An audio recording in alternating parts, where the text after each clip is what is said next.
Harish Rao municipal ఎన్నికల దెబ్బకు mind block అయి మతిస్థిమితం కూలిపోయినట్టుండు.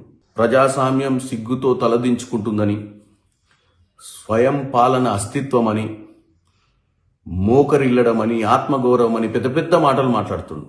మీ 10 ఏళ్ల హయాంలో నువ్వు మాట్లాడే మాటలకు మీరు అర్థం లేకుండానే చేశారు. ఈరోజు 23 నుంచి జరిగినటువంటి అన్ని ఎన్నికలల్లో 2 ఎన్నికలలోనైతే శూన్యం, గుండు సున్నా వచ్చింది మీకు.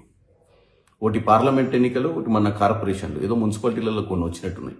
రాష్ట్రంలో కాంగ్రెస్ ప్రభుత్వ ఆదరణను తట్టుకోలేక మీరు మాట్లాడుతున్న చిల్లర బల్లర మాటలను ప్రజలు పట్టించుకోవట్లేరని చెప్పి ఈరోజు మళ్ళీ ప్రజలను నిన్న సాయంత్రం తప్పుదో బట్టినికి ఒక లేఖ రిలీజ్ చేసినాం. ఎవరికి? మా అధిష్టానానికి. అధిష్టానము ఢిల్లీలో క్యాబినెట్ మీటింగ్ పెడతలేదు. క్యాబినెట్ మీటింగ్ 23వ తారీఖు నాడు సెక్రటేరియట్లో జరుగుద్ది. మీ మాదిరిగా క్యాబినెటే లేకుండా, ప్రజాపాలన లేకుండా, ప్రగతి లేని ప్రగతి భవన్ నుంచి పాలన లేకుండా ఫామ్ హౌస్ పాలన కాదు ఇది. ఈరోజు ఢిల్లీకి కాంగ్రెస్ పెద్దలను, తెలంగాణలో ఉన్నటువంటి కాంగ్రెస్ పెద్దలను, పిసిసి అధ్యక్షులు అందరూ కూడా పోయిరు. అధిష్టానం ఎందుకు పిలుస్తుంది? వాస్తవాలు ఏం జరుగుతున్నాయి ఇచ్చినటువంటి మీరు చెప్పాల్సిన అవసరం లేదు. మా బాధ్యత. మమ్మల్ని ఈరోజు ప్రజలు 23లో అధికారం తెచ్చిర్రు. నిన్న జరిగిన మున్సిపల్ ఎన్నికలలో కూడా మమ్మల్ని ఆదరించి 92 సీట్లు ఇచ్చిర్రు. కాబట్టి ఇక ప్రజలకు నీ సొల్లు కబుర్లు చెప్పాల్సిన అవసరం లేదు. మాకు గురుతర బాధ్యత ఉంది. ప్రజలకు ఈరోజు సేవ చేయాల్సిన పరిస్థితి. ఎందుకంటే వాళ్ళు మమ్మల్ని ఆదరించే విధానం బట్టి మాకు ఇంకా బాధ్యత పెరుగుతుంది.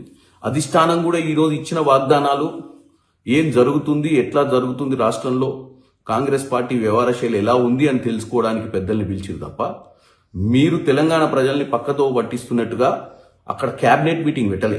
మీరు ఒకటి గుర్తుపెట్టుకోవాలి, మీ అందరికంటే మనందరికంటే తెలంగాణ అస్తిత్వం, తెలంగాణ ఆత్మగౌరవం, తెలంగాణను బంగారు తెలంగాణ దిశగా తీసుకోవాల్సిన బాధ్యత కాంగ్రెస్ అధిష్టానానికే ఉంది. ఎందుకంటే ఆ రోజు కాంగ్రెస్ అధిష్టానం వల్లనే కాంగ్రెస్ యూపీఏ ప్రభుత్వంలో సోనియా గాంధీ గారు ఇచ్చిన మాట ప్రకారమే తెలంగాణ బిడ్డల కోసం బంగారు తెలంగాణ దిశగా తెలంగాణ ఇస్తే 10 సంవత్సరాలు మీరు దాచుకొని ఇంటికో ఉద్యోగం ఇస్తా, దళిత ముఖ్యమంత్రిని చేస్తా, ఇవన్నీ చెప్పి ఎవరు బాగుపడ్డరే? నీ కుటుంబమే బాగుపడ్డది. ఈరోజు వచ్చి ఈ బోడి మాటలు, సంబంధం లేని మాటలు మాట్లాడుకుంటా తెలంగాణ ప్రజల్ని తప్పుతో పట్టేయాలని చూస్తున్నావు హరీష్ రావు.